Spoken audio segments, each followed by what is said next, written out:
ከጌታ ጸጋና ሰላም ይብዛላችሁ። አንደኛ ዜና ምዕራፍ 4 ቁጥር 9ና 10 በጌታ በኢየሱስ ክርስቶስ ስም አነባለሁ። እንደዚህ ይላል። ያቤጽ ከወንድሞቹ ይልቅ የተከበረ ሰው ነበረ። እናቱም በጣር የወለድኩት ስትል ስሙን ያቤጽ አለችው። ያቤጽም አቤቱ እንድትባርከኝ ግዛቴንም እንድታሰፋልኝ እለምንሃለሁ፣ እጅ ከእኔ ጋር ትሁን፣ ከሲቃይና ከጉዳትም ጠብቀኝ በማለት ወደ እስራኤል አምላክ ጮኸ። እግዚአብሔር የለመነውን ሰጠው። ጌታ የተመሰገነ ይሁን። የአንደኛ ዜና ምዕራፍ 4 የአንደኛ ዜና ምዕራፍ 4 ላይ ቁጥር 9ና 10 ነው አብረን ያነበብነው የጌታ ቃል ክፍል። ስለ ጸሎት በምናነሳባቸው ጊዜያቶች ሁሉ በጣም ደጋግመን የምናነሳው አንዱ በመጽሐፍ ቅዱሳችን ላይ ያለ በጣም ታላቅ አገልጋይ ነው ወንድማችን ያቤጽ። ምናልባት ከዚህ ክፍል ውጪ ሌላ ቦታ ላይ አታገኙትም። ያቤጽን ከዚህ ክፍል ውጪ ሌላ ቦታ ላይ በጣም በተደጋጋሚ እንደ አንዳንድ የቀደመው ኪዳን ወይም የብሉይ ኪዳን የእምነት አባቶች ምናልባት አንዳንዶቹ እኮ አንድ ሁለት ቁጥርም ይዘው ይገቡና ብሉይ ኪዳን ላይ አዲስ ኪዳን ላይ እንደገና ደግሞ ተሻግረው ይመጣሉ አይደል? ዕብራውያን ላይ እንደምናየው አይደል? ዕብራውያን ላይ ያየን እንዳለ ነው። አቤል አሁን ብሉይ ኪዳንም ላይ በጣም ብዙ ሰፊ ሽፋን ያለው ሰው አይነት አይደለም። 5 እና 6 ቁጥር አካባቢ ያልዘለለ ታሪክ ያለው ሰው ነው። ግን አዲስ ኪዳንን ሁሉ ተሻግሮ የመጣ አይነት ደግሞ ሰው ነው። ይሄ ሰው ግን ከዚህ ውጪ ሌላ የመጽሐፍ ቅዱስ ክፍል ላይ አታገኙትም። እዚሁ መጽሐፍ ላይ ሁለተኛ ነገሥት ላይ ምዕራፍ 2 ላይ ብቻ የመጨረሻ ቁጥር አካባቢ ቁጥር 55 የምዕራፍ 2 የመጨረሻ ቁጥር 55 ላይ በያቤጽ የሚኖሩ የሚል ተጠቅሷል አይደል? በያቤጽ የሚኖሩ ምናልባት ከተማ ገንብቶ ሊሆን ይችላል። ከተማ ቆርቆሮ ሊሆን ይችላል። ታላቅና የተከበረ ሰው ስለሆነ ምናልባት ከተማ ገንብቶ ሊሆን ይችላል። በዛ ዘመን ሕጉን ይጽፉ የነበሩ ጸሐፍቶች ይኖሩ የነበረው ያቤጽ በምትባል ከተማ ነበር። በያቤጽ ከተማ የሚኖሩ ስለሚል ምናልባት ከተማ ቆርቋሪ ሊሆን ይችላል። ከሱ ስም ጋር በተያያዘ ሌላ የተነሳ ነገር የምታገኙት እዚቹ ምዕራፍ 2 ላይ ያለችዋን ምዕራፍ 2 መጨረሻ ቁጥር ላይ ያለውን ብቻ ነው የምታገኙት። በምዕራፍ 4 ላይ የዘር ሐረግ ነው አይደል እየተተረከ ያለው? የዘር ሐረግ ነው እየተተረከ ያለው። ግን በዚህ ጂኒኦሎጂ ላይ በዚህ የዘር ሐረግ ትረካ መካከል ላይ ድንገት ሰበር ነገር አድርጎ ነው የገባው። አሁን ምናልባት ከሱ በፊትም ካያችሁ ከሱ በኋላም ካያችሁ በጣም ረጃጅም የሆኑ የዘር ሐረጎችን ነው የአንደኛ ዜና መዋዕል ጸሐፊ የነበረው ወንድማችን እዝራ ነው ተብሎ ነው የሚታመነው። ወንድማችን እዝራ በጣም የዘር ሐረጎችን እየተረከ በመካከል ነው ይሄንን ልጅ የሚያስገባው። ደሞ ሲያስገባውም 2 ቁጥር ነው የሰጠው። በእርግጥ በጣም ፕሬግነንት ቨርስስ ናቸው አይደል? በጣም ይሄ የተጠቀጠቁ ብዙ የታጨቁ አይነት 2 ቁጥሮች ናቸው። እና እንግዲህ በተለያየ አጋጣሚ እናንተም እንደምታጠኑት የአንደኛ ዜና እና የሁለተኛ ዜና መጽሐፍት ከምርኮ እስራኤል ከተመለሰች በኋላ ወደ አባቶቻቸው ምድር ከመጡ በኋላ የተጻፉ መጽሐፍት ናቸው። እነዚህ መጽሐፍት ድረ ምርኮ ዘመን ላይ ያሉ መጽሐፍት ናቸው። አንደኛ ሳሙኤልና አንደኛ ነገሥትና ሁለተኛ ነገሥት ደግሞ ከዛ በፊት የነበሩ ናቸው። የዜና መጽሐፍ የአንደኛ የነገሥትና የሳሙኤል መጽሐፍት ላይ ያሉ በጣም ብዙ ሐሳቦችን ወስዷል። የዜና መጽሐፍ ላይ ያለው ይሄ ጸሐፊ ማለት ነው በጣም ብዙ ወስዷል።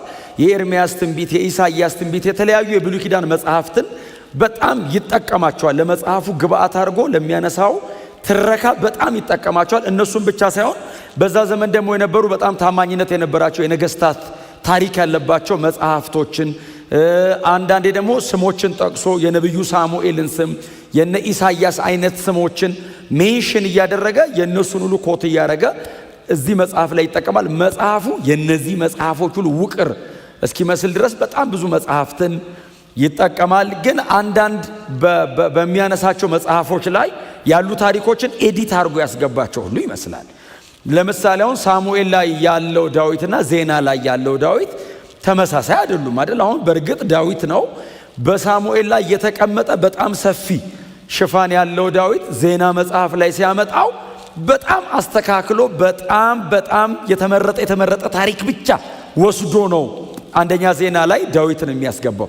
ለምሳሌ አሁን የሳሙኤል መጽሐፍ ላይ ያለው ዳዊት የኦሪዮን ሚስት ከቤርሳቤ ጋር በኃጢአት ይወድቃል። ከዛ በኋላ ደግሞ ኦሪዮንን በማስገደሉ ምክንያት ደግሞ 4 ልጅ ይከፍላል አይደል? በጣም በብዙ ሲቃይ ውስጥ የሚያልፍ አይነት ዳዊት ነው። አንደኛ ዜና ላይ ያለው ዳዊት ግን የመሲሁ ምሳሌ ነው ተብሎ ስለሚታመን ከምርኮ ለተመለሰው ሕዝብ እግዚአብሔር ኪዳኑን አልተወም፣ መሲያኒክ ላይኑን አልተወም። እግዚአብሔር ከእስራኤል ጋር ያለውን አጀንዳ አላቋረጠም። በዳዊት ዙፋን ላይ የሚቀመጥ ሰውም እግዚአብሔር አይከለክለንም፣ መሲሁን ያመጣዋል ስለሚል ዳዊትን የሚያመጣው የሚዋጋውን የተቀባውን ድል የሚያደርገውን በእስራኤል መካከል እግዚአብሔር የሾመው የመሲሁ ምሳሌ የሆነው ንጉሥ ብቻ ነው መርጦ የሚያመጣው። የአንደኛ ዜናው ዳዊት በጣም አስደናቂ ነው። ትክክለኛ የመሲሁ ምሳሌ ነው። ክብር ለእግዚአብሔር ይሁን። እግዚአብሔር በአዲሱ ኪዳን ላይ በአባቱ በዳዊት ዙፋን ላይ ይቀመጣል የተባለለት መሲህ የሚመጣው ከዚህ ሰውዬ ነው ይላል። ምክንያቱም ከምርኮ ሲመለሱ በእርግጥ እግዚአብሔር እስካሁን ድረስ ኪዳኑን ከእስራኤል ጋር አርጓል ወይ? እግዚአብሔር አልተወውም ወይ ኪዳኑን? ቤተ መቅደስ ፈርሷል። ሌሎች በጣም የከበሩ የሚባሉ የቤተ መቅደስ ዕቃዎች ተወስደዋል። ከተማ ተቃጥሏል። እስቲል የእግዚአብሔር ኪዳን ከእስራኤል ጋር አለ ወይ ሲሉ፣ አዎ እግዚአብሔር በዳዊት ዙፋን ላይ የሚቀመጥ አይከለክለንም። የአሦር ነገስታት የነበሩት እነ ቂሮስ እነ ዳሪዮስ በጣም የከበሩ ነገስታቶች አሏቸው። አሁን የቂሮስ አይነት በጣም የተባረከ ንጉስ የእግዚአብሔር ቤተ መቅደስ እንዲሰራ ሁሉ እግዚአብሔር ልቡን ያነሳሳ ከግምጃ ቤት ይውጣና ይሰራ ቤተ መቅደስ ያለ። አሁን እስራኤላውያን የሚያውቋቸው እነሱን ነው። የሰሙት ደግሞ እግዚአብሔር ዳዊት የሚባል ንጉስ ነበረው እስራኤል ላይ የሚለው ነው። እስቲል የእግዚአብሔር ኪዳን አለ ወይ? ንጉስ በእኛ መካከል አሁንም ይነሳል ወይ? አዎ ብሎ ዳዊትን ክብር ለእግዚአብሔር ይሁን እና በጣም የከበሩ ታላላቅ አባቶችን እየጎተተ ያመጣል። የሳሙኤልና የነገስት መጽሐፍ በምርኮ ምድር ላይ እያሉ በጣም ብዙዎቹን ለማጽናናት ተጠቅመውባቸዋል። የዜና መጽሐፍ ደግሞ ከምርኮ ተመልሶ የመጣውን ሕዝብ ባለበት ምድር ላይ ለማጽናት ለማበረታት እግዚአብሔር ከነሱ ጋር ኪዳኑን እንዳልተወና የተጀመረው ነገር እግዚአብሔር ጋር እንዳልተቋረጠ ለማመልከት የዜና መጽሐፍት ደግሞ ተጽፈዋል። በእርግጥ መጽሐፎቹ አንዳንድ ናቸው አይደል? ዜናም አንድ ነው፣ ሳሙኤልም አንድ ነው፣ ነገስትም አንድ ነው እና አንደኛ ዜና የእዝራ መጽሐፍ ነው። ጸሐፊው እዝራ ነው። እዝራ ነህምያን አንደኛና ሁለተኛ ዜና አንደኛውና ሁለተኛ ነገስትን ለመጻፍ እድል ነበረው ይላሉ እንግዲህ የቀደሙት መጽሐፍ ቅዱሱን በደንብ ጠለቅ አድርገው የሚያጠኑ ሰዎች። ስለዚህ ብሉይ ኪዳን ላይ 6 እንዲያዋጣ እግዚአብሔር እድል ሰጥቶታል ማለት ነው። በጣም የተባረከ ሰው ነው። በጣም የተባረከ ሰው ነው። እዝራ ነህምያ መጽሐፍ ላይ ሰውየው በአካል አለ። ሰውየው ራሱ በአካል አለ። ሕጉን ሲያነበው አለ። ትዝ ይላችኋል። እኩለ ቀን እስኪሆን ድረስ በሕዝቡ ፊት ቆሞ ሕጉን አነበበው የተባለው እዝራ ነው። የሕጉ አንባቢ የሕጉ ተርጓሚ ሆኖ ቀርቧል። እንደውም ራሱ መጽሐፍ ላይ እዝራ 7:10 ላይ ነው። እዝራም የእግዚአብሔርን ሕግ ለማጥናት ለማድረግና ለማስተማር ራሱን ሰጥቶ ነበር ይላል። ለማጥናት ቀጥሎ ለማድረግ ከዛ ደግሞ ለማስተማር የማይጣረሱ ኦርደሮች ናቸው። ያጠናዋል፣ ያደርገዋል፣ ያስተምረዋል። ይህንን ለማድረግ ራሱን ሰጥቶ ነበር ይላል። በሕዝብ መካከል መንፈሳዊ ተሐድሶን ለማምጣት እግዚአብሔር ያስነሳው እዝራን ነበር አይደል? አጥር ለመስራት ነህምያን፣ ቤተ መቅደሱን ለመገንባት ዘሩባቤልን፣ የሕዝቡን ሕይወት ለመስራት ደግሞ እዝራን ነበር እግዚአብሔር የተጠቀመው። በጣም የጠለቀ የእግዚአብሔር ቃል ዕውቀትም መረዳትም ብርሃንም ትጋትም ስለነበረው እግዚአብሔር ብዙ ደግሞ እንዲጽፍ እድል ሰጥቶታል። ጎናችሁ አልሶ የእግዚአብሔርን ቃል በጣም የምታጠና ከሆነ ዘመን ይረዝማል በሉት። ሰፊ ሽፋን እግዚአብሔር ይሰጣቸዋል። አሁን ሰዎቹ ምናልባት እንዲህ ነው ተብሎ አንዳንዶቹ የተጻፈላቸው ስብከት የለም። የነበራቸውን ዕውቀት ግን በጻፏቸው መጽሐፍት ላይ ግን ታገኟቸዋላችሁ። በጣም አስደናቂ በሆነ አይነት መንገድ የሚጽፍ ሰው ነው። ሊትሬቸር በጣም በእውነት የሥነ ጽሑፍ ዕውቀቱ አጻጻፉ እንደ አንደኛ ዜና እና ሁለተኛ ዜና ስታነቡ ባይዘው አዲስ ኪዳን ላይ ሐዋርያት ሥራ እንደማንበበሉት ፍሎ በጣም ነው የሚያስደንቀው። ፍሎ በጣም ፍሎ አለው። አይቆራረጥም። ስክራች የለውም። ታሪኩ ምዕራፍ 1 የጀመረ ሰው ምዕራፍ 29 ላይ ነው ድንገት ባይዘው የሚያልቅበት። ጌታ የተባረከ ይሆን እና እንግዲህ ይሄ ሰውዬ የዘር ሐረግ እየተረከ ነው። ይሄ ባይዘው የዘር ሐረግ ለእስራኤላውያን በጣም ትልቅ ትርጉም ያለው ደግሞ ከየት ነው የመጣው ነው። መሲያኒክ ላይን ውስጥ አለ ወይ? በእግዚአብሔር የመቤዠት እቅድ ውስጥ አለ ወይ ብሎ ይጠይቁሃል። ጌታ ኢየሱስ ክርስቶስን ደጋግሞ ይጠይቁት የነበረው እሱን ነው። አንተ ከየት ነው የመጣኸው? አናውቅህም እንደ ከማን እንደመጣህ? የሚጠበቀው አይነት ላይን ውስጥ የለም ሁሉ ይሉት ነበር። በጣም ለነሱ ክሪቲካል ነገር ነው እና የዘር ሐረግ እየተረከላቸው ነው የመጣው። እስራኤላውያን በሙሉ ቆሞ እያለ ቁጥር 9 ያቤጽ አለ። ያው ከሌን ወለደ ብሎ ይነግረናል ብለው ነው በጣም በተስፋ እየጠበቁት ያሉት። ያቤጽ ከወንድሞቹ ይልቅ የተከበረ ሰው ነበር። እናቱም በጣር የወለድኩት ስትል ስሙን ያቤጽ አለችው ይለናል። እንግዲህ ወደፊት ወደ ኋላ ነገር ነው አይደል የጻፈው። አሁን ከወንድሞቹ ይልቅ የተከበረ ነገር ብሎ ከዛ ደግሞ እናቱ ደግሞ ስትወልደው አለና ወደ ኋላ ደግሞ ተመለሰ። አሁን እድሜውን ነው አይደል የኖረበትን ዘመን ሲነግረን ከወንድሞቹ መካከል በጣም የተከበረ ነበር ነው የሚለን። እንግዲህ በሕዝብ መካከል በሰው መካከል ያቤጽን ሰው ሁሉ ሲያየው እንደ ፋሚሊ የዘራረግ ስለሆነ እየተጠቀሰ ያለው እንደ ቤተሰብ ያቤጽ ከወንድሞቹ መካከል እጅግ የተከበረ ሰው ነው። በጣም ሆነረብል የሆነ ሰው ነው። ደግሞ ዝም ብሎ የተከበረ አይነት ሰው አይደለም። እንደው ዝም ብሎ የተከበረ አይነት ሰው አይደለም። መጽሐፉ ራሱ ይነግረናል። እዝራ ራሱ ያስቀምጠዋል። ያቤጽ የተከበረ ነው የሚለን ቀጥሎ በጸለያቸው ጸሎቶችና እግዚአብሔር የመለሰለት መልስ አለ። በዚህ ምክንያት እግዚአብሔር ያከበረው አይነት ሰው ነው። ከወንድሞቹ መካከል እጅግ የተከበረ ሰው ነበር፣ እግዚአብሔር አክብሮታል ይለንና እናቱ ግን ስትወልደው በጣር ነው የወለድኩት አለች። እና እናቱ የወለደችውን ጊዜ አትረሳውም። ያቤጽን ስትወልደው የወለደችበትን ወቅት አትረሳውም። ሞት አይነት ነገር የገጠማት እስኪመስል በጣር ወልጄዋለሁና ስሙን ያቤጽ ብዬዋለሁ። ያቤጽ ማለት ባይዘው ህመም እንደማለት አይነት ነው። ፔን እንደማለት ነው። በቃ ይሄ ጣር ያለበት ምጥ ያለበት ሲቃይ ያለበት እንደማለት ነውና ስወልደው እጅግ በጣር ነው የወለድኩት አለችና ስሙን ያቤጽ ብዬሃለሁ አለችው። እናቱን አስም ያወጣችለት እናቶች ታውቃላችሁ አይደል? ኤክስፔሪየንሳቸውን ሁሉ ነው ሰብስበው የሚያወጡት። ምጡ ላይ ጣር ይኑር አይኑር ያቤጽ አያውቅም። የተወለደ ቀን እሱ ምን ያውቃል? እና እናቱ አወላለዱን የእሷን ሁኔታ እሱ እንዴት አድርጎ እንደተወለደ ሰብስባ ያቤጽ ታምሜብሃለሁ፣ ተሰቃይቻለሁ፣ ጣር ላይ ነበርኩ ባንተ ምክንያት፣ እግዚአብሔር ግን እንድትወለድ ፈቀደልህ ያቤጽ ብያለሁ። ምናልባት እንግዲህ ካደገ በኋላ የነገረችው ይመስለኛል። ስለ እናቱ ምንም አይነት ሪፈረንስ የለንም። ስለ ያቤጽ ግን ስላለን ያቤጽ ማን ነው ስምን ያወጣል? እናቴ ናት። ለምንድን ነው ያቤጽ ያለች? በጣር ነው የወለደችኝ። የተወለድኩ ጊዜ ነግራኝ ነበር። በጣም ሲቃይ ውስጥ ነበርኩኝ እና በጣም በጣር መካከል እኔና ሞት መካከል አጣብቅኝ ውስጥ ገብቼ በቃ ወለድኩ፣ ተገላገልኩ፣ እግዚአብሔር እንድትኖር ፈቅዷል ብላ ያቤጽ አለች። ልጆች ሆናችሁ ቤተሰቦቻችሁ የነገሯችሁ ነገር የለም? እኔም ማውቀው ነገር አለ። አሁን እኔ ልጅ ሆነ ተብዬ የተነገረኝ በጣም ብዙ ነገር አለ። ልጅ ሆነ እያለ ለጥቂት ተርፋሃል የተባላችሁት ነገር የለም? ያቤጽ እኮ አሁን ሩቅ እኮ አይደለም። ኢትዮጵያዊማ በጣም ብዙ ያቤጽ ነው ያለው። በጣር በብዙ ሲቃይ የተወለደ አልሽ። ይሄ ብላቴና ካደገ በኋላ ትልቅ ሰው ሲሆን መጸለይ ሲያውቅ፣ እግዚአብሔር እንዳለ ሲያውቅ፣ አምላክ በሰማይ እንዳለ ሲያውቅ፣ የሚለመንለት አምላክ እንዳለ ሲያውቅ፣ ቀጥሎ ደግሞ የሚለምነው ብቻ ሳይሆን የሚመልስለት አምላክ እንዳለ ሲያውቅ፣ በዘመኑ በእድሜው በታሪኩ መካከል ያቤጽ ጸለየ። በጣም እደነቃለሁ። ስለ ያቤጽ ሌላ ነገር አለመጻፉ ያስደንቀኛል። ጸሎቱ ነው የተጻፈለት፣ የጸለየው ነው የተጻፈለት። ቀጥሎ ጸለየ፣ የጸሎት ሰው ነበረ። በእግዚአብሔር ፊት ቆሞ ጸለየ፣ አማጠ፣ ጮኸ ብቻ አይደለም መለሰለት። በእውነት እግዚአብሔር በጣም ብዙ ስህተትን ከታሪካችሁ ይሰርዝላችሁ። በእውነት በጣም የሚያደክም የሚያዝልን ነገር እግዚአብሔር ከእድሜያችሁ ላይ ይሰርዘው። ይሄ ሰው የተመዘገበለት የተጻፈለት ይሄው እኔ ከሺህ ዓመታት በኋላ ዛሬ አዲስ አበባ ከተማ ቤተ ክርስቲያን ቆሜ የጸለየውን ጸሎት የነበረበትን ሁኔታ ቆሜ እየተናገርኩ ነው። እግዚአብሔር በታሪክ መካከል አስገባው። ይህን ሰው ምን ተጻፈለት? ጸለየ። ወደ እስራኤል አምላክ። ይሄ የኪዳን ስሙ ነው። የእግዚአብሔር እኮ የእስራኤል አምላክ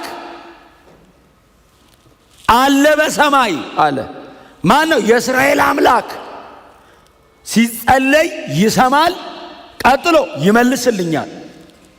ይህንን የሚለው መቼ ነው? ከምርኮ ተመልሰው በሲቃይ መካከል ቆመው ከምርኮ ለተመለሰ ሕዝብ ይነበብላቸዋል። ሲነበብላቸው ያቤጽ ከወንድሞቹ መካከል የተከበረ ሰው ነበር ሲል ሁሉ በስቃይ መካከል የሚኖር ነው። ሁሉ ከምርኮ ተርፎ የመጣ ነው። ኦልሞስት ኦል ከሞት አምልጠው የመጡ ናቸው። ምክንያቱም ስለ ባቢሎን ስለ ተማረኩበት አገር መጽሐፍ ቅዱሱ ሲነግረን ከእሳት ቶን የብረት እቶን ብረት የሚያቀልጥ ነው ይለዋል። ለዛ እኮ ነው ኢያሱን እኮ እግዚአብሔር መጥቶ ከእሳት የወጣ ትንታግ ነው አለው። ምን ማለት ነው? ከሚነድ እሳት መካከል ተስፈንጥሮ ያመለጠ ሊበላው ሲል የሾለከ ማለት ነው። ለአንድ ኢያሱ ለሚባል ሊቀ ካህን የተነገረ አይደለም። ከምርኮ ለተመለሰ ሕዝብ የተነገረ ቃል ነው። ስለ ኢየሩሳሌም የተነገረ ቃል። ስለዚህ እነዚህ በሙሉ ከጭንቅ ያመለጡ ከመከራ ያመለጡ በጣም ብዙ ሰው አጠገባቸው ባቢሎን ሞተዋል። አንዳንዱ እድሜው አልቆ፣ አንዳንዱ በተለያየ ስቃይና መከራ አልቀዋል። ተርፈው ነው የመጡት። ያቤጽ ከወንድሞቹ መካከል የተከበረ ሰው ነበር ሲሏቸው፣ ነገር ግን እናቱ ስትወልደው በጣር ወልጄዋለሁና ብላ ያቤጽ አለችው። ይጽናናል ሰው። በጣር ነው የተወለደው። በምጥ መካከል ነው የወጣው። ከሞት ነው ያመለጠው። እሺ ምን አረገ? ጸለየ። ጸልዩ ነው አይደል መልእክቱ? የሚሰማ በሰማይ አለ። ለእስራኤል ተስፋ አለ። የእስራኤል አምላክ በሰማይ አለ። ነገስታቶቻቸው ወድቀው ሊሆን ይችላል። ዳዊት ወንበሩ ላይ የለም ሊሆን ይችላል። የእስራኤል አስፈሪነቷ ከስሞ ሊሆን ይችላል። አምላኳ ግን በሰማይ አለ። መልእክቱ ይሄ ነው። ከምርኮ ለተመለሰ ሕዝብ አይዟችሁ፣ የታሪክ ባለቤት የወደደውን ማድረግ የሚችል አምላክ በሰማይ አለ። ያቤጽ ወደ እግዚአብሔር ጸለየ፣ ለመነው። ዋው እንዴት ያስደንቃል! ጸሎቱ ልመና ነው አይደል? ጸለየ። ጸሎቱ ልመና ነው። ልመና ልምምጥ ነው። ልመና አቲቲዩድ እኮ ነው። ልመና እኮ አቲቲዩድ ነው። ኮራ ብለህ ትለምናለህ እንዴ? ስብር ብለህ ነው የምትለምነው? ወድቀህ ነው የምትለምነው? ልመና እኮ የምትናገረው ቃል ይመርጥልሃል። ቃል ይመርጥልሃል። ልብን መስበርና አንገትን ማቀርቀር ብቻ እኮ እንዳይመስልህ፣ ቃል ይመርጥልሃል። ልመና በጣም ትሁት ያደርግሃል። ያቤጽ ለመነ ማለት ይሄ ሁሉ ፕሮቶኮል አብሮት አለ። በጣም የተመረጠ ቃል ነው የተጠቀመው።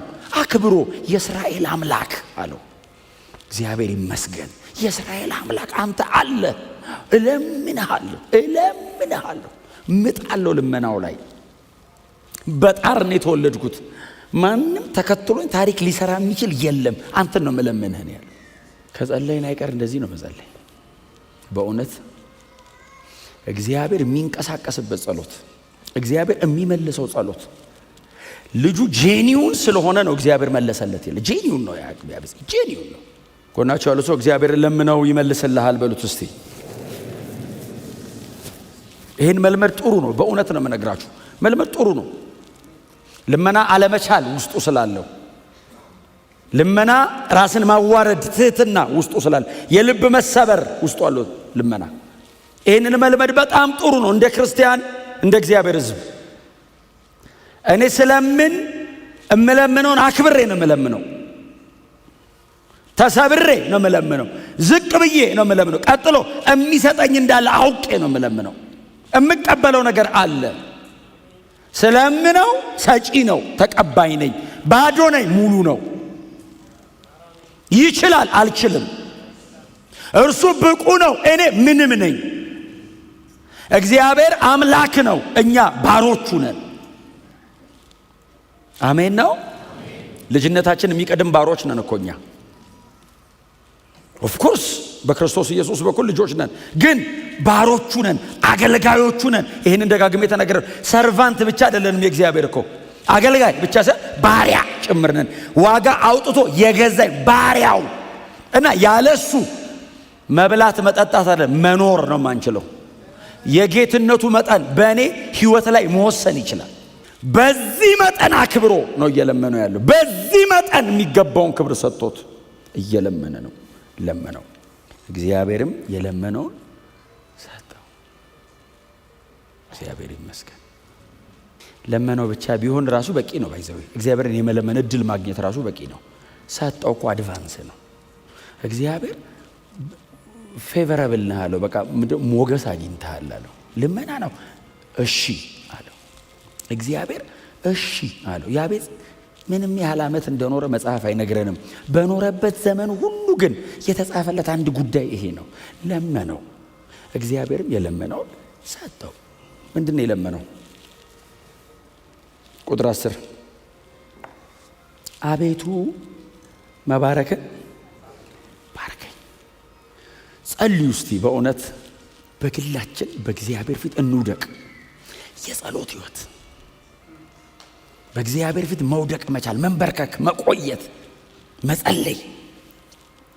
መጽሐፍ ቅዱሳችን ላይ በጣም ትልልቆቹ የምንላቸው አብርሃም፣ ሙሴ፣ ኤልያስ፣ ሌሎቹ የብሉይ ኪዳን አባቶቻችን ወደ ኋላ ገባ ብላችሁ ሕይወታቸውን ካያችሁ ጸልየዋል። እጅግ በጣም ምርር ያለ ጸሎት ጸልየዋል በእግዚአብሔር ፊት። ምርር ያለ ጸሎት እነሱና እግዚአብሔር ብቻቸው ሲመልስላቸው ሕዝብ መሃል፣ አገር መሃል፣ አደባባይ እንዲጻፍ አድርጎ መለሰው። ሲጸልዩስ እነሱና እግዚአብሔር ብቻ እንቅ አድርገው ይዘው መሬት ይዘው ተንበርክከው መሞት ነው የለመኑት። ካልመጣ ዝም ብለን ኖረው እንዳንባል እከሌን ወለደ ተብሎ እንዳንዘለል መሃል ላይ እናቋርጥ። እስቲ እንደዚህ ጸልየን እንዲናርገው እስቲ አሜን በሏ።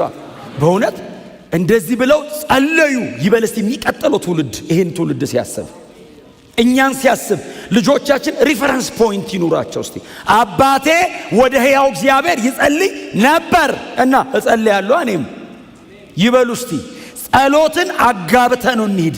አንድ የሆነ የላይፍ ፓተርን እናሳያቸው። እስቲ ጸሎትን ስርዓት አድርገን እንለፍ። እስቲ ትውልድ ሁሉ እየመጣ የሚገባበት የጥቂት ቀናትና የደቂቃ ልምምድ ሳይሆን የህይወት ስርዓት። ሳይጸልዩ መኖር የማይችሉ ለየትኛውም ነገር የሚንበረከኩ ሁሌ የሚለምኑ ለእያንዳንዷ ነገር የሚጠይቁ የሚችሉትን እግዚአብሔር ስራልኝ የሚሉ እማትችለውን ጥርጥር የለውም ተንበርከከት አመጣል የምትችለውን እግዚአብሔር ወይ እባክህ። ይሄ ባይዘው ግብዝነት አይደለም ትህትና ነው።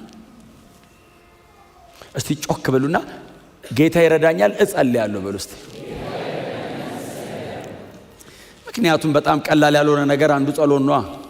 ቀላል ያልሆነ አንዱ ነገር ጸሎት ነው። በመንፈስ ቅዱስ ታግዘን የምናደርገው ነገር እኮ ጸሎት ነው። እኛ ስለማንችል መንፈስ ቅዱስ እንዲያግዘን እኮ የመጣው አንዱ እኮ ጸሎት ነው። ግን መጸለይ፣ መንበርከክ፣ መቆየት፣ እናንተና እግዚአብሔር ለብቻችሁ ጊዜ መውሰድ፣ ይሄ በጣም የምናውቀው ግን ያላረግነው ነገር ይመስለኛል። ለእግዚአብሔር ጊዜ መስጠት። በሳምንት አንድ ቀን ይኑራችሁ እስኪ የምትጾሙበት የምትጸልዩበት።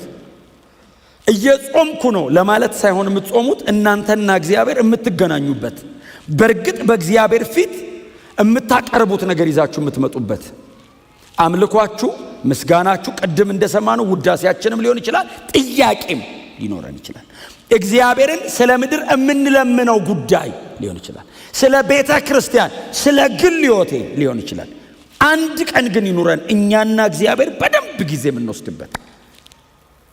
እኔ እግዚአብሔር ጋር የምቀርብበት፣ እግዚአብሔር እኔ ጋር የሚመጣበት፣ የሚፈልገው ለኔ የሚነግርበት፣ ይሄንን አስተካክል የሚልበት፣ እግዚአብሔር እኔን የሚገስጽበት እድል ተንበርክኬ አነብንቤ የምነሳበት የምሰማበትም በቅዱስ ቃሉ እየቆራረጠኝ እንዲገባ እድል መስጠት። እስቲ አሜን በለው። መንበርከክ፣ መቆየት። ይሄው ሰዎቹ ናቸው ሂስትሪ ሜከርስ የሆኑት በፕሬየር ነው። ከእግዚአብሔር ጋር ስቲክ ቸርች ነው ያለ ነው። ሌላ ነገር ልላችሁ አልችልም። ሌላ ነገር በጣም ብዙ የሚላችሁ ነገር አለ ደጅ። ይሄ ቤተ ክርስቲያን ነው። ከዚህ ውጪ ልነግራችሁ አልችልም። ብታደርጉት የምትድኑበት ነገር ደግሞ ይሄ ነው። አንዱ መለወጥ ያለው እዚህ ውስጥ ነው። መጸለይ፣ መንበርከክ፣ መቆየት። ይኸውልህ በጣም የምትጸልይ ከሆነ አንተ እድል አይኖርህም። እግዚአብሔር በጣም አንተ ጋር ስለሚመላለስ ክብሩ ፊት መቆየት ስለማትችል ኮንሱም ያደርጋል። ባይዘው ሙልጭ አድርጎ ይጨርሳል። አንተ አትኖርም። በጣም በእውነት ወደ እግዚአብሔር የምትጠጋ ከሆነ እሱ ባንተ ነው የሚኖረው። አንተን ይጠርግሃል። ያጠፋል አንተን። የኔ የምትለው ነገር አይተርፍልህም፣ ሙሉ በሙሉ ይሰባብራል። ሀምብል ነው የሚያደርግ ጸሎት። ጸልዮ ትዕቢተኛ ከሆነ አልጸልየም። ጸልዮ ያለኔ ካለ ሰው አልጸልየም። እግዚአብሔር ጋር አልቀረበም። እግዚአብሔር ጋር ከቀረብክ እንደሞተ ሰው ነው የምትሆነው። እንደማትችል ነው የምታውቀው። ለሕያውነቱ ክብር እየሰጠ ብቻ ነው የምትኖረው። እንደሱ ነው የሆኑት። ሙሴ ሀምብል መሆን ነበረበት? አልነበረበትም። ለምን? ከፓላስ ነው የመጣው፣ ከቤተ መንግስት ነው የመጣው። የፈርዖን ዙፋን ላይ መቀመጥ የለመደ ልጅ ነው። ፈርዖን የልጅ ልጄ ነህ ብሎ እግሩ ላይ አስቀምጦ እያበላ ነው ያሳደገው። ከፈርዖን እጅ ነው የሚመገበው። የልጅ ልጄ አያት ነኝ፣ ወንድ ልጅ የለኝም፣ እኔ ስሞት አንተ ነህ እዚህ ጋር የምትቀመጠው እያለ ነው ያሳደገው።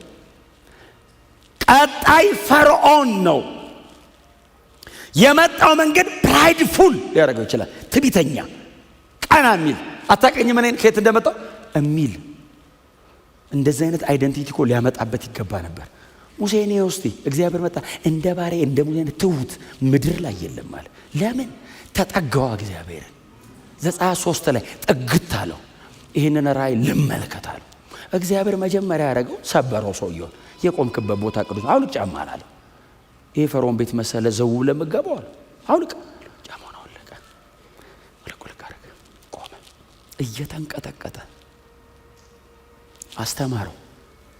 አስተማረው። ሰው በጥፊ የሚገልሰው እኮ አንተ ሰው በጥፊ ለመግደል እኮ ባይዘው ልባም መሆን አይደለም ያለ ጠንካራ መሆን ሁሉ አለብህ። አንተ ሰው በጥፊ የመምታት አቅም ይኖራል፣ የመግደል አቅም ከየት ታመጣለህ? ጠንካራ ነው ማለት ነው። ፊዚካሊ ስትሮንግ ነው።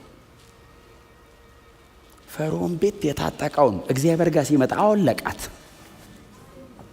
40 ዓመት ዩቶር ቤት አስገብቶ ተካረገው በኋላ መመረቂያ ቴሲሱን ሲሰራ እኔ አፈ ኮልታፋ ምንም የሌለኝ እማልበቃ ለአገልግሎት ፈልጌ ነው ሲለው እኔ ለፈርዖንነት የታጨ ሰውዬ ለአገልግሎት አረኔ አለ። አረሆ አንተ ነው የት ፈርዖን ጋር አረኔ አልሄድም እኔ ምን ወሬ አልችልም እኮ በጥፊ የሚገልጽ ሰውዬ ሲገለጥለት መጀመሪያ ያደረገው እግዚአብሔር ሀምብል አደረገው። ሙሴና እግዚአብሔር ካወሩ በኋላ ሙሴ ትሁት ነው የሆነው። አትችልም በእግዚአብሔር ፊት ከቀረብክ። እስቲ አሜን በሉ። እግዚአብሔር ጋር መጠጋት የሚያስታውቀው ትህትና ይጀምርሃል። ባይዘው ለምን እግዚአብሔርን ሰው አይቶ ትዕቢተኛ መሆን አይችልም። አምላክ በሰማይ አለ እያልክ ነው የምትኖረው። እኔ በምድር ነው የምኖረው እና ከሁሉ ያነስኩ ነኝ። እግዚአብሔር መጀመሪያ ፊት ለፊት ሲያገኝ የሚያስተምር ሂዩሚሊቲ ነው መጀመር። ለምን? እሱ ክቡር ነው። ፕራይድፉል ከሆን ክብሩን ትጋርድበታለህ፣ ትጋጨዋለህ። ትሁቱን ከኔ ጋር እንድትኖር ይልሃል። ተሰበር ይልሃል። ተሰበር የሚል በንግግር እኮ አይደለም። ሲገለጥልህ ማን እንደሆነ ስታቅ አንተ ራሱ አትቆምም። አጥንትህ መቆም እየፈለገ ይቀልጥብሃል። መቆም ጠልተው መሰለ አንዳንዶቹ የወደቁት አይደለም። ቆሞ ማየት ፈልገው ነበር አልቻሉ። ጠንካራ ነገር ይፈሳል። ኃይለኛ ነው። ማን ይነካዋል? ይነቀነዋል ያልከው ሰው ይድቅቅ ነው የሚለው። ሲወጣ እግዚአብሔር ጋር ገብቶ ይወጣ ሲያስታውቃል። ኃጢአት ላይ ነው የሚጨክነው እንጂ አገልግሎትና የእግዚአብሔር መንግስት በሆነ ጉዳይ ላይ በጣም ትሁት። አሜን ነው። ጸልዩ። በእውነት እንጸልይ። እንደ ቤተ ክርስቲያን እንጸልይ። እየተገናኘን እንንበርከክ፣ እንቆይ። ይሄው ዛሬ የምናነሳው ሰውዬ ባለ ታሪኩ ሰውዬ ስለ ገንዘቡ ብዛት፣ ስለ ሀብቱ፣ ስለ ዝናው አይደለም የተጻፈለት፣ ስለ መጸለዩ ነው የተጻፈው። ጸለየ። ያቤት ጸለየ። በጣም በትህትና በእግዚአብሔር ፊት ጸልያለሁ እንበል። ምናልባት ስለ ጸለዩ ሰዎች ስለ ጸሎትም እናንሳ ካልን አይበቃንም። ታውቃላችኋል፣ ጊዜው አይበቃንም። አልቲሜትሊ የጸሎት ሞዴላችን ጌታችን ኢየሱስ ክርስቶስ ነው። ጌታችን ኢየሱስ ክርስቶስ እኮ አንዳንዴ ጸልይ ነበር እንዴ? ሁሌ ነው የሚጸልየው። ሲጸልይስ እስኪነጋ ጸልየ። ሌሊቱን ሙሉ ሲጸልይ ያደረ። ከዛ ይዟቸው ወጥቶ ለብቻው ተነጥሎ ጸልየ። ከመካከላቸው ተለይቶ ሄዶ ጸሎት። ክብር ለእግዚአብሔር ይሁን። ስለዚህ ካሉን ቀናቶች መካከል የተወሰነውን በእግዚአብሔር ፊት ለመቆየት ለመጸለይ በጣም እንሰዋው። ያቤት ጸልየዋል። ምንድነው የጸለየው? አቤቱ መባረክን ባርከኝ፣ ይሄ በረከት መቼስ ታውቃላችሁ አይደል? ከማቴሪያል ምናምን የዘለለ ነገር ነው እነሱ የሚጸልዩት ከአንዳንድ ሰርተው ሊያገኙ ከሚችሉት ነገርም የዘለ መንፈሳዊ ነገርም ጭምር ነው የሚያወሩት። አሁን ኦልሬዲ እናቱ ያወጣችለት ስም አለ፣ ያቤጽ ብላ ስም አውጥታለታለች። ስለዚህ እግዚአብሔር ባርኮ ይህን ነገር ካልቀየረለት በቀር ነገር ይከተላል። ታውቃለህ፣ ስም በጣም አስቸጋሪ ነገር፣ ስም ይከተላል። እስራኤላዊ ደግሞ ታውቃለህ ስታድግ ነው የሚያወጣልህ። ያዕቆብን እኮ ሲያድግ ነው አይተው ይሄ እግር በእግር ተረከዝ ያዥ አለው። እግር በእግር ይከታተላል እና ተረከዝ ያዥ አለው። አንደኛው ደግሞ ያዕቆብ ሲል አታላይ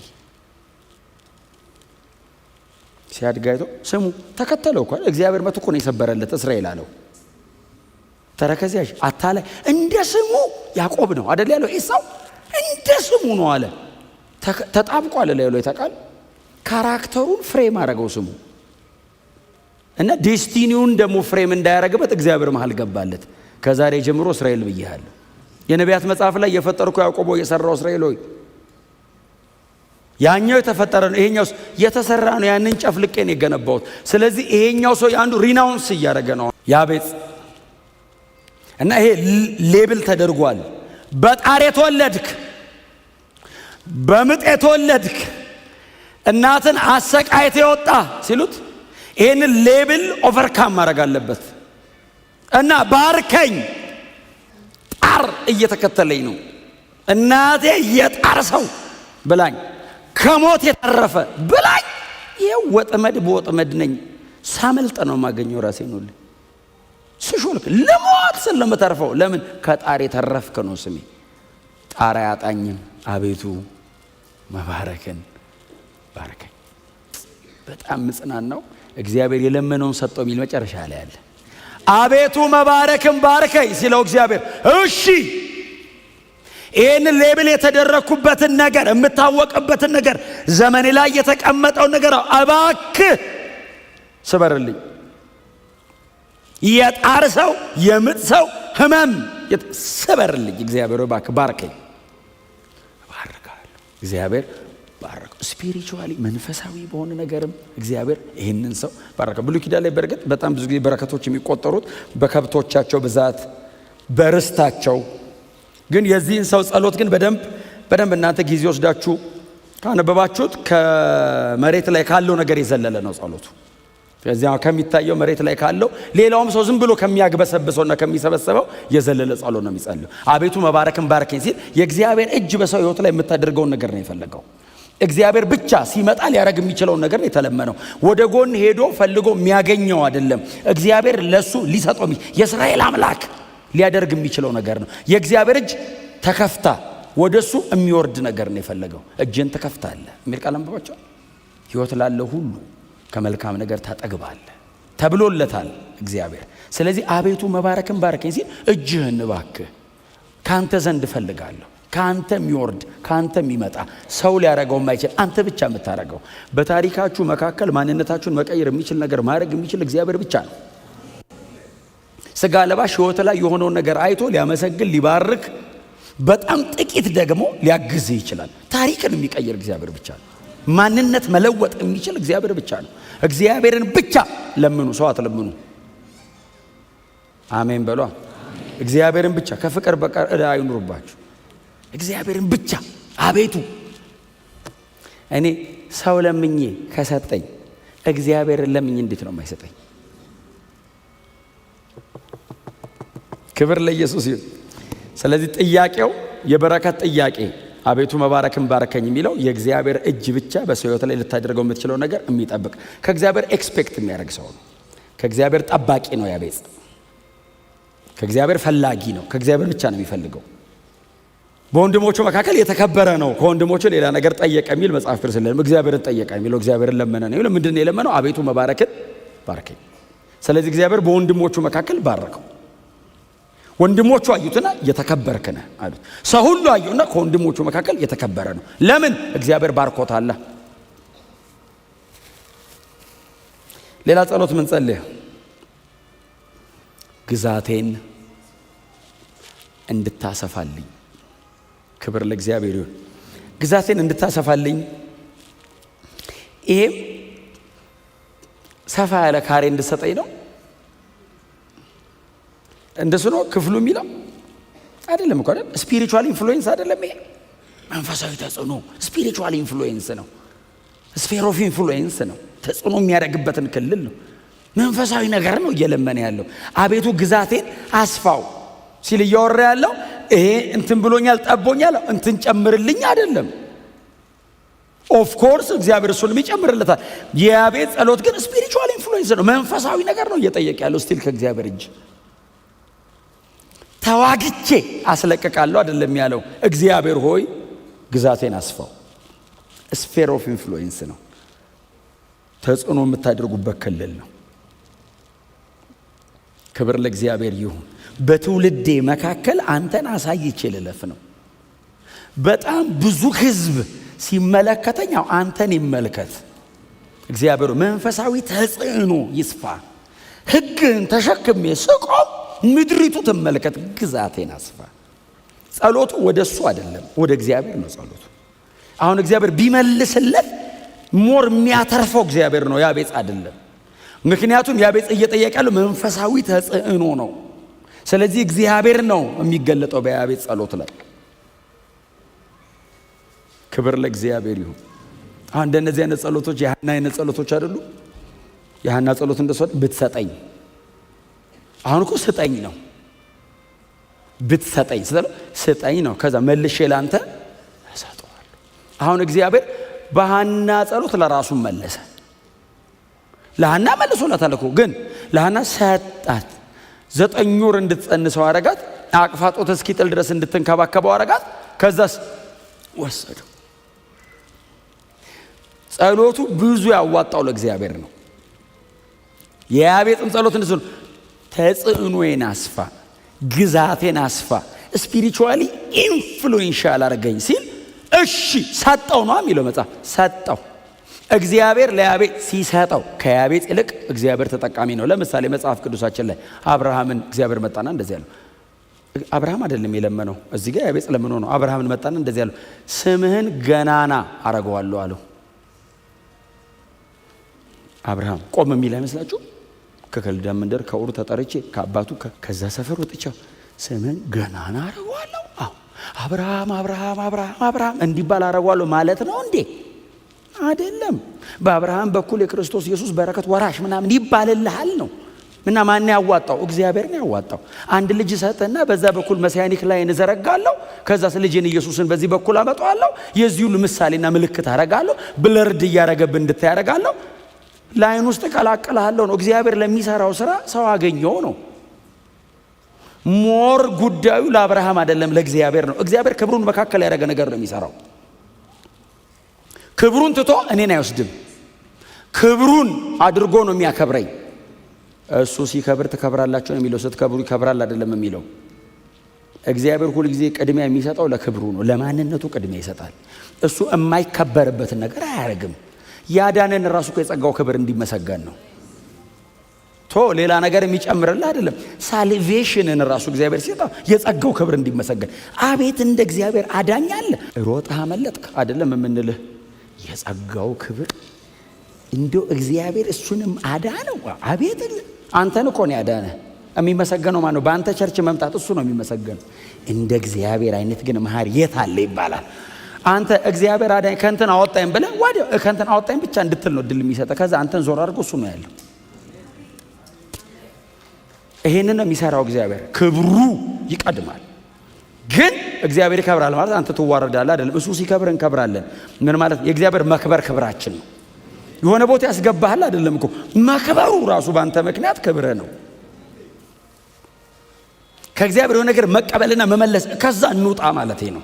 መክበሩ እግዚአብሔር መክበሩ መድመቁ እግዚአብሔር አንተን መጠቀሚያ መሳሪያ አድርጎ በአንተ መታየቱ እሱ ክብር ነው። እግዚአብሔር ከብሮኛ ብንሞት ያዋጣናል። ኢየሱስ ጌታ ነው። ግዛቴን አስፋ ጸሎቱ ወደ እግዚአብሔር ነው። ወደ እግዚአብሔር ነው መልሱ። መንፈሳዊ ተጽዕኖ ነው እየለመነ ያለው። ስለዚህ እግዚአብሔር በያቤጽ በኩል እንዲገለጥ ነው ያቤጽ እየለመነ ያለው። አንተ በእኔ ተገለጥ ነው። እንጂ እንትን ላይ እንትን ደርብልኝ አይደለም። በጣም ብዙ ነገር የሚያስተዳድር ሰው እኮ በጣም ስትረስፉል ነው። በጣም ስትረስፉል የሆነ ነገር በተጨመረልህ ቁጥር ብታመሰግንም አሳይመንት ነው። በጣም ትልልቅ ከኃላፊነት ጋር ነው እኮ የምትሸከመው። ያቤጽ እየለመነ ያለው እንደሱ አይነት ነገር አይደለም። እንትንም ጨምርልኝ፣ ከሰው መካከል በጣም የተለየው አርገኛ አይደለም ልመናው። አንተ በእኔ ታይ ነው። አገሬን አስፋ፣ ግዛቴን ትልቅ አርገው ሲል ይሄ ሁሉ ያቤጽ ነው እንዲባል ሳይሆን በዛ ሁሉ ውስጥ ያለ አንተ እኔ ላይ አንተን ይመልከት ነው። ልመናው ወደ እግዚአብሔር ነው። ተብረቅረቅ በእኔ ላይ ነው። እግዚአብሔር ክብሩን በመግለጥ ግዛታችሁን ያስፋው። ራሱን ለማሳየት እግዚአብሔር ብድግ ያደርጋችሁ። በእውነት ፊቱን ብቻ ለማሳየት ድምፁን ለማሰማት እግዚአብሔር እናንተን ያክብር። ድምፁን ለማሰማት ስማችሁን የማያውቅ ሰው እናንተ ላይ የእግዚአብሔርን ክብር ይወቅ። ስሟን አላቀውም ግን ኢየሱስን ትመስላለች ይበላችሁ እስቲ። ይሄን ያክል እኛን አጥፍቶ በእኛ ይታይ። በእውነት የማይለይህ መልክን አይቶ ላይለይህ እኮ ይችላል። እንደ ሮማዊ ወታደር ከሩቅ ሲመጣ ባይዘው እንትና ነው ማለት አትችልም፣ አትለየውም ሰውየውን። ደረቱ ላይ ያለው ጥሩር ግን ወርቃማ ስለሆነ ያብረቀርቃል፣ ከሩቅ ይታያል። አንድ ሮማዊ ወታደር እየመጣ ነው ትላለህ። ማን ነው? አለየውትም። በምን አወቅ? ደረቱ ላይ ያለው ጥሩር ሲብረቀረቅ አታዩም? ጽድቅ አይደል እሱ? ሰውየውን ሳይለየው ማን እንደመጣ ግን ይታወቃል። በእውነት ስማችሁን የማያውቅ ሰው እናንተ ላይ ጌታን ይወቅ። ያን ያክል እንፍቀድ እስቲ። በእውነት እኛ ተደብቀን እሱ ይታይ። በእውነት እኛን ደብዘዝ አድርጎን እሱ ይድመቅ። እኛ ሞተን እሱ በእኛ ሕያው ሆኖ ይታይ እና ይሄ ልመና እንደሱ አይነት ልመና ግዛቴን አስፋ ማለት ለእኔ ጨምርልኝ አይደለም፣ አንተ የምትታይበት ይብዛ ነው። ወደ እግዚአብሔር እናዙረው፣ ወደ እግዚአብሔር። ክብር ለእግዚአብሔር ለአምላካችን ይሁን። ታውቃላችሁ አይደል መሬት ላይ እንደማይከለክላችሁ እንኳን መሬት ላይ ሰማይ ሰጥቶን የለ ርስት ከእሱ ጋር እንድንኖር እኮ ሰው ያልሰራው ከተማ እኮ ያስገባናል። እንኳን መሬት ላይ ለዘላለም አመኘው ለሰባው ዓላማውም ለመሬት አታሙት መቼ ዘላለም ያኖረኛል ብላችሁ ቁርሴን አላበላኝም ይሄ እግዚአብሔር ግን ምን እያሰበ ነው አይባልም። ዘላለም ያኖረኛል እንደሌለ እንዴ ታዲያ ብትገለኝም ልክ ነህ እያለ ነው የምንኖረው። ክብር ለኢየሱስ ይሁን። ከዛ ቀጠለ። አንደኛው ጸሎት ምንድነው የሚለው? እጅ ከእኔ ጋር ትሁን። እጅ በእኔ ላይ ትሁን ነው የሚለው እሱኛው። እጅ ከእኔ ጋር ትሁን ምን ማለት ነው? አብሬን ስራ፣ አብሬ ልስራ። የእግዚአብሔር እጅ ለስራ ነው የሚመጣው። በተዘረጋ እጅ በጸና ክንድ አወጣዋቸው። እጁ አለ ከተባለ እግዚአብሔር እየሰራ ነው ማለት ነው። ስለዚህ አብሬ ልስራ እባክህ። የራሴን እየሰራው እድሜ አይለቅ፣ ጉልበቴ አይድከም፣ አልውደቅ፣ አልሙት። እባክህ ያንተን ልስራ፣ አብረን እንሆን። የእግዚአብሔርን አብሮነት ነው የለመነው። ሰው ሁሉ ሲያገኘኝ ያንተን እየሰራው ያገኘኝ። እጅ ከኔ ጋር ትሁን። ድል ስጠኝ፣ ማሸነፍ ስጠኝ፣ ወደ ፉልፊልመንት አምጣኝ።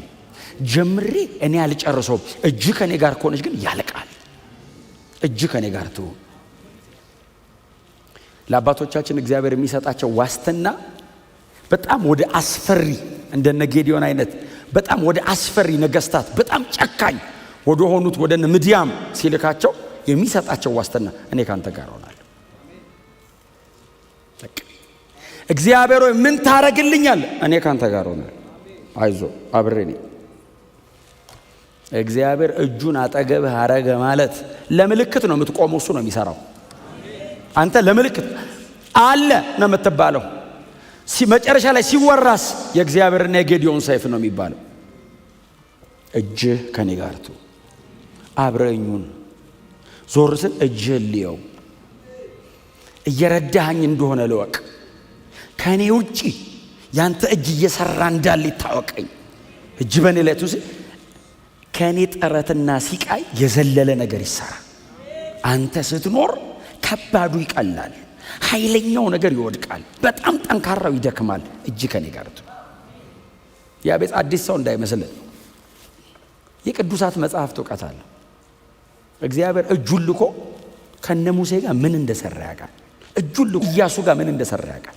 ፀሐይን እያቆመን የሰራው እግዚአብሔር እጁን ሲልክ ዮርዳኖስን ቀጥ አድርጎ ህዝቡን አሳልፏል። እግዚአብሔር ነገስታትን ገሏል። እግዚአብሔር ኃይለኞቹን አሳልፎ ሰጥቷል። እግዚአብሔር እጁን ሲለምን ይሄ ሁሉ በእጄ የተሰራ ታሪክ ከኔ በፊት አለ። አዎ እኔ ራሴ ሰሰራ እንዳልገኝ ያው ታሪክ በእኔ ይቀጥል። በሙሴ የሰማሁት፣ በኢያሱ የሰማሁት፣ በመሳፍንት ዘመን በነ ጌዲዮን በነ ዮፍታሔ የሰማሁት እኔም ዘመን ላይ እሱ ይቀጥልልኝ እባክህ። እነሱ በአንተ እጅ መጥተው እኔ በራሴ ስታገል እንዳልገኝ የሚጻፍልኝ ታሪክ እጁ አብራው ነበረች ይባልልኝ። እስቲ አሜን በሏ። የእግዚአብሔር እጅ ከመጣ አንተን ዞር አድርጎ እሱ ነው የሚሰራው። እግዚአብሔር ከሰራ ደግሞ እርማት የለውም፣ ፍጹም ነው። መልሰ አታስተካክለውም። ትክክለኛ ነገር ነው የሚሰራው። የእግዚአብሔር እጅ ሲመጣ ኮሬክሽን አትለውም። እኔ እናንተ ስንሰራ ነው ሲበላሽ ሲፈርስብን ስንጣግን የምንኖረው። እግዚአብሔር ሲመጣ የማይሻሻል ነገር ነው የሚሰራው። የመጨረሻው ነው የሚያደርገው። ኤክሰለንስ በጣም የመጨረሻው እና ትውልድ ሁሉ እያየው ያመሰግናል። እጅ ከኔ ጋር ትሁን። እግዚአብሔር በእጁ ከሰራ ትክክል ነው። እስቲ አሜን በሉ። ያንተና የኔ ሲሆን ነው የሚበላሽበት። የእግዚአብሔር እጁ የተለመነው ለምንድን ነው ታዲያ? እጁ ነገር ቶሎ እንዲያልቅ ብቻ እኮ አይደለም። እሱ በሚፈልገው መጠን ቀጥሎ ለጄኔሬሽን ሁሉ ምሳሌ ሆኖ እንዲሰራ እጅ። ክብር ለእግዚአብሔር ይሁን። ትውልድ ግራ አይጋባም። የእግዚአብሔር እጅ እየሰራ ከሆነ ሰው ሁሉ አይቶ ያው የእግዚአብሔር እጅ። መጽሐፍ ቅዱሳችን ላይ የእግዚአብሔር ክንድ፣ የእግዚአብሔር እጅ ተብሎ በጣም በተደጋጋሚ ተጠቅሷል። የእግዚአብሔር ክንድ መጽሐፍ ቅዱሳችን ላይ ጌታችን ኢየሱስ ክርስቶስ ሆኖ ተገልጧል አይደል? ብሉይ ኪዳን የእግዚአብሔር እጅ ተብሎ የሚጠቅሰው ብዙታ መንፈስ ቅዱስ ነው። ኢሳይያስ 53 ላይ ግን የእግዚአብሔር ክንድ ለማን ተገልጧል የሚል አንብባችሁ በኤክስቴንድድ ጋድ ኢየሱስን እኮ ነው። የእግዚአብሔር ክንድ፣ የእግዚአብሔር የማዳን ኃይል፣ የእግዚአብሔር ብርታት፣ የእግዚአብሔር ትልቅነት፣ የእግዚአብሔር ማይመረመር አሰራር ተባለ።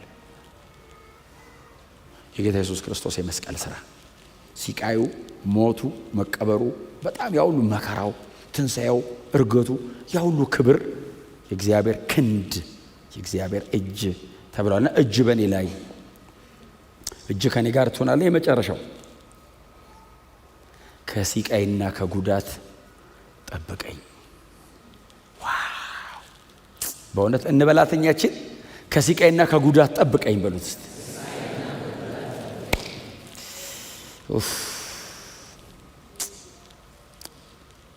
ሲቃይ አይደል እንደ አንዱ መጎዳት፣ ከሲቃይ ቀጥሎ ከጉዳት እባክህ ጠብቀኝ። ምን ማለት ከልለኝ። እኔ አልችልም፣ ሮጬ ጥልቅ ነው የሚል የሚሰብረኝ ነው የምፈልገው፣ እኔ የምጎዳበትን ነው የምፈልገው። አንተ እባክህ ከልለኝ፣ እባክህ ተንቀሽቅዤ የምገባበት ሁሉ ወጥመድ እንዳይሆንብኝ፣ የያዘኝ በሙሉ እየሰበረ እየጎዳኝ እንዳልኖር። አያችሁት? አይገርምም? አውት ስማርት ላደርገው አይደለም ያለው፣ ጠብቀኝ ያለው። ክብር ለኢየሱስ ይሁን። እኔ ያው አውቀዋለሁ አይደለም ያለው፣ አንተ ጠብቀኝ። ለምን? ዘላለም በፊት አሁን ነዋ። ቀጥሎ የሚሆነውን ታውቃለህ፣ የምጎዳበትን ታውቃለህ። አው ጠብቀኝ እንዳልገባበት። እኔ ነገን አላውቀውም። ዛሬ የሚጠቅመኝ የመሰለኝ ነገ መሰቃያዬ ነው። ዛሬ እልል ብዬ የገባሁበት ነገ በቃ ለመውጣት ጭንቅ ነው፣ ሲቃይ ነው። እንዳልገባ ጠብቀኝ እባክህ። ሲቃይና ጉዳት ከባድ ነገር ነው በህይወት ላይ። ጠባሳ ትቶ ነው የሚሄደው።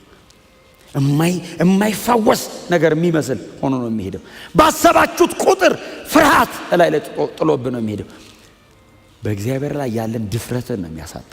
ያቤጽ እንደዚህ ብሎ ለመነ፣ ጠብቀኝ፣ ከሲቃይ ጠብቀኝ፣ ከጉዳት ጠብቀኝ። እግዚአብሔር ይጠብቃችሁ። በእውነት ከጉዳትም ከሚጎዳችሁም እግዚአብሔር ይጠብቃችሁ። ከሲቃይም ከሚያሰቃያችሁም እግዚአብሔር ይጋርዳችሁ። ከክፉ ሰዎች ከጨለማው አሰራር እግዚአብሔር ይጠብቃችሁ። ሊጎዳችሁ ከሚችል ከራሳችሁ ማሳብ እግዚአብሔር ይጠብቃችሁ። በደጅ ካለ ከምናምን ከራስ እግዚአብሔር ከራሳችን ያድነን። በእውነት እኔ ለራሴ እኮ አላቅም። የሚጠቅም የሚመስለን የሚጣፍጥ ነገር ነው የምንወደው። ገዳይ እኮ ነው የምንወደው። ገብቶ የሚጎዳን፣ ገብቶ የሚገለን፣ ገብቶ የሚያሰቃየን አፋችን ላይ ለጊዜው የሚጣፍጥ ከላይ የተቀባባ ነገር ነው። እግዚአብሔር ውስጡ ነው ያየዋል። ጠብቀኝ ያለው ለዛ። ጠላት ደግሞ ታውቃላችሁ፣ ወጥመድ በእቅድ እንደሚሰራ ታውቃላችሁ። ወጥመድ ማለት ምን ማለት መሰል? ወጥመድ ማለት አጥማጁ የሚያውቀው ተጠማጁ ያውቀው። ተጠማጅ መንገድ መስሎ ስትሄድ ጉድጓድ። እግዚአብሔር ጠብቀኝ ስትል ልምራህ ይልሃል። ጠብቀኝ ባይዘው ታውቃለህ፣ ራስን መጣል ነው። እግዚአብሔር ላይ ትለቅለታለህ። እምነት ነው። ጠብቀኝ ሲል እኔ በቃ ሮጣለሁ እግሬን ከልክል አይደለም፣ አንተ ላይ እወድቃለሁ፣ ወደ ወደድከው ውሰደኝ ነው በቃ። ስለዚህ አሁን የሆነ ቦታ ልትሄድ ስትል እግዚአብሔር እኔ ልምራህ ይልሃል እና በማታውቀው መንገድ ልምራህ ይልሃል። በማያውቁት መንገድ መራቸው ነው የሚለው። እኔ ልምራህ አንጣው ለምን እንዳትሞት ነው፣ ከክፉ ልጠብቅህ። እሺ እግዚአብሔር ሆይ ስትለው ና በዚህ ጋር ይልሃል። እኔ ደግሞ ከጠበኩ በምድረ በዳ ልምራህ እንዴ? ምን እበላለሁ? የመልአክ ምን እጠጣለሁ? አለት እየተከፈለልህ። እግሬ ቢያብጥስ እጠብቅልሃለሁ። ጫማ ቢያልቅብኝስ ከእግር ጋር አብሮ ያድጋል። ልብስስ ቴክስታይል ኢንዱስትሪ ምናምን የለም፣ አንተ በምትመራኝ ምድረ በዳ ነው የምትመራኝ። ከተማዋን ብሄድስ ልብስ ካንተ ጋር አብሮ ያድጋል። አቅርቦቱ የኔ ነው፣ እኔ ልምራህ። አንተ ከሄድክ እዛ ጋር ይገሉሃል፣ እኔ በዚህ ጋር ልውሰድና ላድርስህ። አይ ጠብቀኝ ማለት ምሪት አለው ውስጡ። ጠብቀኝ ትረስት አለው ውስጡ። እግዚአብሔርን ትረስት አድርገህ ሆኖ ጠብቀኝ የምትለው ዝም ብለህ ጠብቀኝ ትላለህ። ጠባቂ እኮ በጣም ከባድ እኮ ነው ታውቃለህ። ጠባቂ ከባድ እኮ አስታጥቀህ እኮ ነው የሚጠብቅህ። አስታጥቀህ እኮ ነው የሚጠብቅህ። አምነው እኮ ነው እሳት የሚተፋ መሳሪያ ላይ አድርጎ የሚጠብቅህ። ጥበቃ እምነት ነው። ጠብቀኝ ስትል ብሎ ተራራን ዞር የሚያደርግ አምላክ ነው። ኃይል አለው እኮ። ኃይሉን ላይ በክፉ ይጠቀም ይሆን ብለህ ለደቂቃ አታስብም። ኃይሉን እኔን ለማዳን ይጠቀመዋል ብለህ ነው የምታስበው። በእጁ ይመታኛውን ብለህ አታስብም። እኔን ጋዶ ጠላቴን ይመታልኛል። ትረስት ነው፣ እምነት አለው። ቀጥሎ ፍቅር አለው ውስጡ። ፍቅር አለው። ፍቅር ደግሞ ፍርሃትን ከውስጥ አውጥቶ ይጠላል። እውነተኛ ስትወደው ይጠለኛል ብለህ አትፈራ። አሳልፎ ይሰጠኛል ብለህ አትፈራ። ጠብቀኝ ካልከው በኋላ የሆነ ቀን ቢጠለኝስ አትልም። እስከ መጨረሻ ይጠብቀኛል። እና ትረስት ብቻ አይደለም፣ ላቭ ውስጡ አለው። ጄኒውን የሆነ ፍቅር አሳልፎ አይሰጠኝም። እና የሆነ ቀን አምልጦኝ የሆነ ነገር ብል ውጣ በቃ አይለኝም። ሰው ቢሆን ባይዘህ ታውቃለህ ይመረዋል። ቢመረው እውነቱ ነው። ታዲያ ሰው መሆኑ በምን ይታይ? ካልመረረውማ እግዚአብሔር ነው። ይመረዋል። ለምን አይመረውም? ከደጋገምክ ያንተን በዛ እቺ ነገር አስተካክላት እንጂ አይ ካልሆነ በቃ የሚል እግዚአብሔርስ አስተካክል ነው የሚል እንጂ ካልሆነ በቃ የለውም። ካልሆነ በቃ እግዚአብሔር ጋር የለም። አንተ ሮጠህ ትወጣለህ እንጂ አያስወጣህም። አልፈልግም በቃ እምቢ ካላልከው በቃ እምቢም ብለህ ራሱ ይለምናል። እባክህ አትሂድ፣ እኔ ነኝ የሚሻለ፣ እኔ ለራሴ አውቃለሁ። አሁንስ በቃ አታውቅም። ከዚች እስክትወጣ ነው የሚጠብቁ እንዳለ ከበዋል። እኔ ጋርጄ ነው አይደል መኖርህን የሚወድ ስላለ ሳይሆን እኔ ጠብቄ ነው እንጂ በፍጹም ይኸውልህ አጥምደው ነው መግደል የሚፈልጉት። እኔ ነኝ እንደዚች አድርጌ እንዲች እጄ የሚወረወር በሙሉ እኔ እጅ ላይ ያረፈ ነው ይወደቀልህ ያለው እንጂ ፍላጻው አይቆጠርም። አሁን እኛ አንዳንዴ ስንጸልይ የምታዩት ነገር አለ። ስንጸልይ ይገባችኋል። እየጸለያችሁ ይላል በጌታ በኢየሱስ ክርስቶስ ያንተን መንፈስ አየው በዚህ በኩል የሚበርም ይኸውልህ ከሚሊዮኑ አንዷን እልፍ ስትል እንድታይ አልመታህም እኮ ሲያልፍ እንድታይ ወደቀ ትላለህ። ሚሊዮኑ እኮ ወድቋል። አንተ ዝም ብለህ እንድታይ ጠላቶቻቸውን በሙሉ ጨርሶ ጥቂት አስቀረላቸው ይላል። ለምን እስቲ ምቷቸዋል። ለዛም ወድቀው እኮ ነው ሲያደርጓቸው። ድሉ የጋራ ነው አለ እግዚአብሔር። በሙሉ ጨርሶላቸው እኮ ነው ትንሽ አስቀርቱ ሲያደርጉ በቃ አብረን ድሉ የእግዚአብሔር እኔ አንድ ላይ ነው። ጥበቃው እንደዚህ ነው። ይሄ ምልህ እንትንም እንዳይሆን ማለት ነው። ፎር ግራንትድ ወስደኸው እንዴ አለመጠበቅማ አይቻልም እንዳትል ከምን እየጠበቀ እንደሆነ ስታቅ እያመሰገንክም እንድትኖር በእርግጥ ክብር እየሰጠኸውም እንድትኖር ስለጠባ አንተ ባትኖር ኖሮ እንድትል የተለየ ሙገሳ እኮ እየሰጠኸው አይደለም፣ የሰራውን እየመለስክ ነው። እያደረገ እኮ ነው እግዚአብሔር። ስሙ ለዘላለም የተባረከ ይሁን። እግዚአብሔር በቋሚነት ከክፉ ይጠብቀናል። በቋሚነት ከጨለማው ከዘላለም ፍርድ ከዘላለም ሞት በቋሚነት እግዚአብሔር ለዘላለም እንዳትሰበር አድርጎ ይጠብቃል። ለዘላለም እንዳትጎዳ አድርጎ ይጠብቃል። በክርስቶስ ኢየሱስ በኩል ሊጎዱን የሚፈልጉን ለጥቂት አይደለም የሚፈልጉን፣ እስከ መጨረሻ እንዳንነሳ አድርገው ነው ሊሰብሩን የሚፈልጉት። ስለዚህ እግዚአብሔርም ሲያድነን ለጥቂት ቀን አይደለም ያድነን፣ ለዘላለም ነው ሊያድነን የፈለገው። ጠላቶቻችን ሊጎዱን አመጣጣቸው ባይዘዌ እስቲ ቆይ ጎንተል አድርገው ሊሂድ አይደለም፣ ለመግደል ነው የመጡት። ስላልቻሉ ነው የሳቱ። እንደው ስተውም አይደለም ዞር አድርጎ ነው ሽሽግ አድርጎ ነው። ስለዚህ እግዚአብሔርም ሊያድንህ ሲፈልግ ለዘላለም ነው ሊያድንህ የፈለገው። እግዚአብሔር በቋሚነት ነው መጠበቅ የፈለገው። ይህንን የሚያደርገው እግዚአብሔር በልጁ በክርስቶስ ኢየሱስ በኩል ነው። ወደ እኔ የመጡትን ለዘላለም አላወጣቸውም አለ እና ወደ እኔ ኑ አለ ኢየሱስ እና እኔ ጋር ግቡ ልጠብቃችሁ ለዘላለም። እኔ ጋር የመጣ እኔ እንትን መንጋ መካከል የተቀላቀለው ለዘላለም አይወጣም አለ። ማንም ያወጣዋል ከእጄ ማን ነው ሊፈለቅቃችሁ የሚችለዋል? ኑ እኔ ጋር አለ፣ በእኔ በኩል አለ። ደጅ ከሆነ ተኩላ አለ። አይ ተሯሩጦ በግና ተኩላ ተሯሩጦ አይችሉም። በጣም ፈጣን ነው። በማጥመድስ እድሜውን ሁሉ ሲያጠምድ ነው የኖረው። በግስ በመጠመድ ነው የምትኖረው። ምንም አታቅም። እረኛዋ ስር ነው መግባት ያለባት በግ። አይ ገዳዮቻችን ናቸው በደጅ ያሉት። የዘላለም እረፍት፣ እውነተኛ ሴኩሪቲ፣ ለዘላለም ዋስትናችን ክርስቶስ ኢየሱስ ብቻ ነው። አይ ወደሱ ስትመጣ የፈሰሰ ደም አለ፣ ቅጥር አለ፣ አጥር አለ። የሚከተል አልፎ መግባት አይችልም። በደጅ ይቀራል። ኢየሱስ ውስጥ እንቀራለን። የዘላለም እረፍት ያለው ኢየሱስ ጋር ነው። እውነተኛ መጠበቅ ያለው ኢየሱስ ጋር ነው። እውነተኛ መዳኛ ኢየሱስ ብቻ ነው። ከጉዳት ከስብራት ዘመንን ሁሉ ካለ ጸጸት እግዚአብሔር የሚጠብቅ በልጁ በክርስቶስ ኢየሱስ በኩል ኑ ወደ ክርስቶስ፣ ኑ ወደ ክርስቶስ። ለምን እድሜን ሁሉ እየቆሰልክ ለምን ትኖራለህ? ለምን ከገዳይ ጋር እየተሯሯጥክ ለምን ትኖራለህ? ለዘላለም አምልጥ፣ ለዘላለም ትረፍ። ቢፈልጉ የማያገኙ በኢየሱስ ደም ውስጥ በተሰራው የመስቀል ሥራ ውስጥ ነው። ኑ አምልጡ። ያቤጽ የለመነው ይህን ነው። ጠብቀኝ አለው። እጠብቅሃለሁ አለው እግዚአብሔር። ኦፍ ኮርስ ከአንዳንድ ነገር እግዚአብሔር ጠብቆታል። እኛ ለዘላለም የምንጠበቅ ነን። ክብር ለኢየሱስ ይሁንለት።